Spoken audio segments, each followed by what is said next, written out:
ಚಿಕ್ಕೋಡಿ ಭಾಗದಲ್ಲೂ ಕೂಡ ಏನು ಕಡಿಮೆ ಇಲ್ಲ. ಚಿಕ್ಕೋಡಿ ಭಾಗದಲ್ಲೂ ಕೂಡ ಹೆಚ್ಚಿನ ರೀತಿಯಾದಂಥ ಮಳೆಯ ಅನಾಹುತಗಳಾಗ್ತಾ ಇದೆ. ಬಟ್ ಮಹಾರಾಷ್ಟ್ರ ಘಟ್ಟ ಪ್ರದೇಶಗಳಲ್ಲಿ ಮಳೆ ಪರಿಣಾಮವಾಗಿ ಈಗ ಕೃಷ್ಣಾ ನದಿಯ ಒಳಹರಿವಿನಲ್ಲಿ ಮತ್ತಷ್ಟು ಏರಿಕೆ ಆಗ್ತಾ ಇದೆ. ಮಹಾರಾಷ್ಟ್ರದಿಂದ ರಾಜ್ಯಕ್ಕೆ 70,000 ಕ್ಯೂಸೆಕ್ ನೀರು ಒಳಹರಿವಿದೆ. ಅದು 1.5 ಲಕ್ಷ 2 ಲಕ್ಷದವರೆಗೂ ಹೋಗುತ್ತೆ. ಮೈದುಂಬಿ ಹರಿತಾ ಇದೆ ಕೃಷ್ಣಾ, ದೂದ್ಗಂಗಾ, ವೇದಗಂಗಾ ನದಿಗಳು. ನಿಪ್ಪಾಣಿ ತಾಲೂಕಿನ 6 ಕೆಳಹಂತದ ಸೇತುವೆಗಳು ಮುಳುಗಡೆಯಾಗಿದೆ. ಇವುಗಳನ್ನು ಅಪ್ಗ್ರೇಡ್ ಮಾಡಿ ಅಂತ ಎಷ್ಟು ಸಲ ಹೇಳಿದ್ರು ಕೂಡ ಕೇಳಲ್ಲ, ಅವು ಹಾಗೇ ಇರುತ್ತೆ. ಕಳೆದ 2 ದಿನದಲ್ಲಿ 7 ಸಂಪರ್ಕ ಸೇತುವೆಗಳು ಮುಳುಗಡೆಯಾಗಿದೆ. ಮಳೆ ಬಂದಾಗೆಲ್ಲ ಈ ಪರಿಸ್ಥಿತಿಗಳು ಇಲ್ಲಿ ನಿರ್ಮಾಣವಾಗುತ್ತೆ.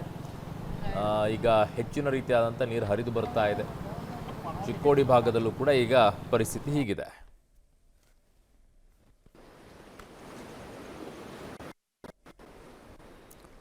ಸೊ ಮಹಾರಾಷ್ಟ್ರದಿಂದ ರಾಜ್ಯಕ್ಕೆ 70,000 ಕ್ಯೂಸೆಕ್ ನೀರು ಒಳಹರಿವು ಇದೆ. ಈಗ ಕೃಷ್ಣಾ, ದೂದ್ಗಂಗಾ, ವೇದಗಂಗಾ ನದಿಗಳೆಲ್ಲ ತುಂಬಿ ಹರಿತಾ ಇವೆ. 6 ಕೆಳಹಂತದ ಸೇತುವೆಗಳು ನಿಪ್ಪಾಣಿ ತಾಲೂಕಿನಲ್ಲಿ ಮುಳುಗಡೆ ಆಗಿವೆ ಅಂತಿದ್ದಾರೆ. ಒಟ್ಟು ಕಳೆದ 2 ದಿನದಲ್ಲಿ 7 ಸಂಪರ್ಕ ಸೇತುವೆಗಳು ಮುಳುಗಡೆಯಾಗಿರೋದು.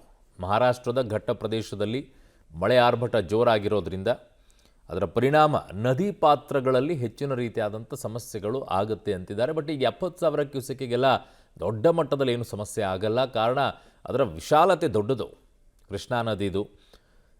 ಸೊ ಹಾಗಾಗಿ ಅವ್ರಿಗೆ ಗೊತ್ತು ಯಾವ ಪ್ರಮಾಣದಲ್ಲಿ ನೀರು ಬಂದರೆ ಎಷ್ಟು ಇರುತ್ತೆ ಅಂತ ಹೇಳಿ.